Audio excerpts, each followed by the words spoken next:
শিক্ষায় শিক্ষিত হয়ে আজকের দিনে আমাদের চাকরি পায় না। চাকরি না পাওয়ার অনেকগুলো কারণ। একটা বাচ্চা 21 বছরে গ্র্যাজুয়েশন করবে, 3 থেকে 4 বছর আমাদের প্রিপারেশনে 25 থেকে 26 বছরের চাকরি করবে, কিন্তু সে চাকরি আমরা পাই না। কারণ আমরা এইটাই ভাবি যে আমরা গ্রামের একটা সাইডে থাকি, গ্রামের ওই সাইডে থাকি, হয়তো আমাদের দাসদের ছেলে চাকরি পাবে না। আমাদের বাবা সাহেব আম্বেদকরের একটা বড় উক্তি আমার খুব ভালো লাগে, যে জাতি তার ইতিহাস জানে না সে জাতি কোনোদিন উন্নতি করতে পারে।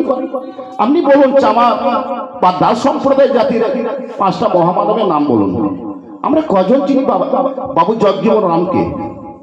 কজন চিনি আমরা দেখা গেল ভগৎ সিংকে? আমরা কিন্তু কিছুই জানি না। কেন জানি না? কারণ আমরা আমাদের জাতির ইতিহাস পড়তে পারি না। এই যে দাস সম্প্রদায় উন্নয়ন সমিতি দেখবেন একটা হোয়াটসঅ্যাপ গ্রুপ, গোটা পশ্চিমবঙ্গের দেখা গেল আমাদের দাস ভাইরা আছেন, রবিদাসিয়া মানুষজন আছেন। সেই মানুষজনের আমাদের কাজই হচ্ছে প্রতিনিয়ত আমাদের মানুষ দেখবেন শিডিউল কাস্ট সার্টিফিকেট করার জন্য ভিডিও অফিসের দরজায় ঠক ঠক করে নড়া মারে, শিডিউল কাস্ট সার্টিফিকেট হয় না। কারণটা কি হয়েছে? বলছি 1971 সালের আপনি দলিল দেবেন। আরে বাবা, আমরা তো ছিলামই অছুট জাতির মধ্যে, তা আমাদের সয় সম্পত্তি কোথায় ছিল?